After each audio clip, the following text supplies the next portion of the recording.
আমাদের মিরপুরের মানুষ মানে মসজিদ মাদ্রাসা কেন্দ্রিক কতটা উন্নত হয়েছে সেটা আপনাদের দেখাই। আমরা মসজিদ স্টাবলিশ করেছি। এই যে এটা আমাদের মসজিদ। এইটা হচ্ছে ঈদগাহ ময়দান, প্রশস্ত বড় দেখুন, মানে এটা চারিদিকে বাউন্ডারি করা এবং এইটা হচ্ছে এর মূল গেট। এটা হচ্ছে মসজিদের কাছেই এই এই ঈদগাহ হচ্ছে মসজিদ কেন্দ্রিক। আমাদের মিরপুর অব দ্য জামে মসজিদ কেন্দ্রিক সব উন্নয়ন হয়েছে। মসজিদের সাথে মাদ্রাসা, ঈদগাহ প্লাস প্রশস্ত একটা গোরস্থান আছে। এখানে পুরো পৌরসভার যারা মারা যায় তাদেরকে এখানে সমাধিস্থ করা হয়, মানে বড় একটা গ্রেভইয়ার্ড আর কি। চলুন আরও দেখাচ্ছি আপনাদেরকে। এই যে পুরোটাই হচ্ছে আপনার মসজিদের অংশ। এটা গোরস্থান, পুরোটাই গোরস্থান। এটা পুরোটাই গোরস্থান। এখানে পৌরবাসীদেরকে এখানে দাফন করা হয়। আর আমরা মিরপুরবাসী একটা বড় মসজিদ স্টাবলিশ করেছি, ওয়ান্ডারফুল মস্ক। এটা হচ্ছে বহু প্রাচীন মসজিদ। এই যে এই সামনের রাস্তায় চলে গেল ঈদগাহ ময়দান। এই যে এখানেই এটা গোরস্থান, এটা এই রাস্তায় ঈদগাহ চলে গেল। আর এটা মাদ্রাসা, এটা হচ্ছে মসজিদ, আর ওটা মাদ্রাসা কমপ্লেক্স। ওইখানে এটা হচ্ছে মাদ্রাসা কমপ্লেক্স। মিরপুর জামিয়া ইমদাদিয়া কাসিমুল হাফেজিয়া মাদ্রাসা, এটা হচ্ছে মাদ্রাসা কমপ্লেক্স। এই যে এটা।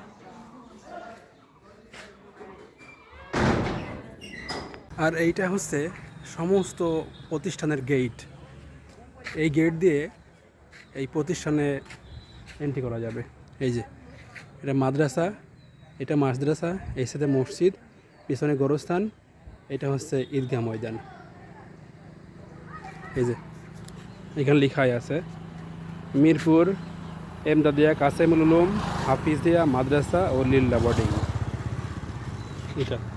এটা আমাদের মিরপুরের মানুষ এটাকে এস্টাবলিশ করা হয়েছে। আর সবচাইতে বড় কথা, যখন আমরা ছোট ছিলাম তখন এই গাছটাকে রোপণ করা হয়েছিল। দারুণ।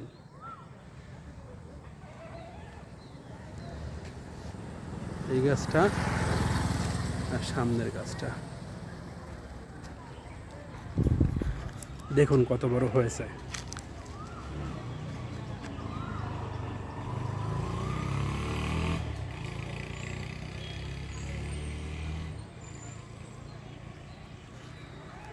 আমরা যখন ছোট ছিলাম এই গাছটাকে রোপণ করা হয়, এখন কত বিশাল হয়ে গেছে। আর এখানেই বড় একটা নদী।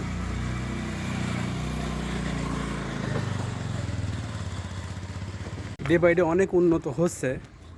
এর ভিতরে মানে আমরা মিরপুরের বাসী, মিরপুর পৌরসভার যারা আছে তাদের অর্থায়নে এগুলো এস্টাবলিশ করা হচ্ছে। ডে বাই ডে ইনক্রিজ হচ্ছে, ডেভেলপমেন্ট হচ্ছে এগুলো আমাদের টাকা দিয়ে।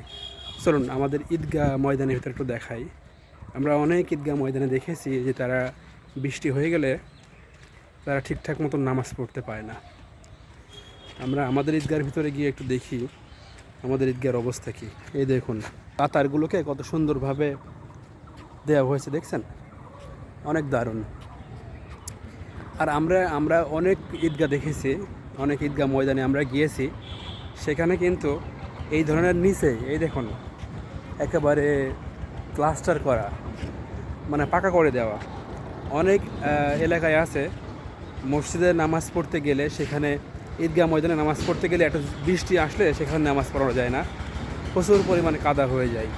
এখানে আমাদের পুরো ঈদগাহ ময়দানটা দেখেন, পুরো ঈদগাহ ময়দানটা মানে একেবারে পাকা করে দেওয়া হয়েছে। আশেপাশে সব অবশ্যই এগুলো ডে বাই ডে করা হয়েছে, একদিনে করা হয়নি, আস্তে আস্তে করা হয়েছে। আগেও এখানে যখন বৃষ্টি হতো তখন প্রচুর পরিমাণে কষ্ট হতো এবং নামাজ পড়তে কষ্ট হতো, কিন্তু সেটা থেকে আমাদের পৌরবাসী মোটামুটি মুক্তি পেয়েছে। আমরা এখন আরামে নামাজ পড়তে পারি, স্বাচ্ছন্দ্যে নামাজ পড়তে পারি। এই যে পুরোটাই এইটুকুতে আবার টিন দিয়ে দেওয়া হয়েছে আর কি। এর উপরে মাথারও বৃষ্টি পড়লেও এখানে মানুষজন ভিজবে না। এই যে ঈদগাহ ময়দান, খুব দারুণ। এই যে এখানে ঈদগাহ ময়দান, ঈদ মোবারক লেখা আছে। এই যে ঈদ মোবারক লেখা।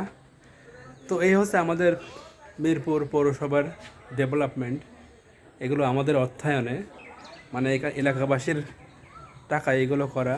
এই যে এখানে পৌরসভা থেকে একটা বিশুদ্ধ পানি এখান থেকে প্রক্রিয়া হয় এবং এখানকার স্থানীয় মানুষ এখান থেকে পানি খেতে পারে। চলুন সেটা আপনাদেরকে দেখাবো একটু পরে, আর এর পাশেই একটা নদী আছে, এখানে দূর দূরান্ত থেকে অনেক মানুষ এখানে বেড়াতে আসছে। চলুন দেখাই সেটা আপনাদেরকে। এটা হচ্ছে জিকে খাল, মানুষের মাঠে সেচ কাজের জন্য ব্যবহার করা হয় এই খাল। চলুন দেখাই। আর ঈদগার গেটটা দেখুন, মোটামুটি সুন্দর। এই যে এখান থেকে মানুষ ঈদগায় ঢুকে আর কি।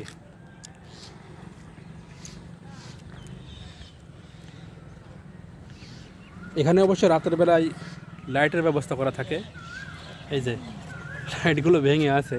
আর এটা হচ্ছে গেট, অবশ্য খোলা ছিল না, আমি অবৈধভাবে ঢুকেছি। আর এইটা মিরপুরের সবচাইতে আকর্ষণীয় জায়গা, পাঁচ কপাট। এই পাঁচ কপাটের মাধ্যমে মাঠে পানি দেওয়া হয়। জিকে সেচ প্রকল্প এখানে কত সুন্দর একটা জায়গা করে রেখেছে। এই দেখুন,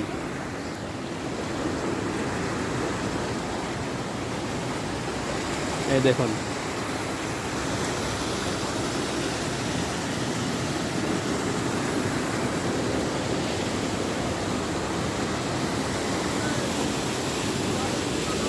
ওখান দিকে মেশিংয়ে এই গেটগুলো তুলে ফেলা হয়। এই যে সামনে সবসময় একটা করে দাঁড়ান থাকতো, যে সময় এটা পুরোপুরিভাবে অ্যাক্টিভ ছিল, সেই সময় ওই সামনে একটা দারোয়ান থাকতো। এই দেখুন, সেই সময় একটা দারোয়ান থাকতো এবং 24 ঘন্টা লাঠি নিয়ে পাহারা দিত।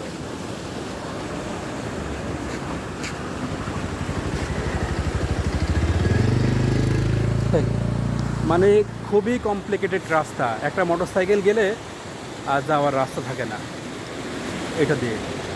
এটাও বহু আগে সেচ কাজের জন্য ব্যবহার করা হতো, কিন্তু এটা এখন পুরোপুরি বিলুপ্ত হয়ে গেছে। এখানে পাঁচ কপাট, দূর দূরান্ত থেকে অনেক মানুষ এখানে আসে শুধু এটা দেখার জন্য, এর সৌন্দর্য উপভোগ করার জন্য। এটা আগে অনেক জমজমাট ছিল, যখন এখানে সেচ কাজ, ওয়াটার ডেভেলপমেন্টের পুরোপুরিভাবে কার্যক্রম চালু ছিল সেই সময়টাতে। এটা আরও সুন্দর ছিল, এখানে ফুলের গাছ ছিল, সুন্দর সুন্দর বসার জায়গা ছিল, অনেক কিছু ছিল। কিন্তু এখন মানে কালের বিবর্তনে, এ দেখুন কত বড় বড়, কালের বিবর্তনে মোটামুটি সব হারিয়ে গেছে। মানে এখানে যখন কর্মকর্তারা থাকতো আর কি, তখন এটা অনেক সুন্দর ছিল, বাট এখন কালের বিবর্তনে সবই হারিয়ে গেছে।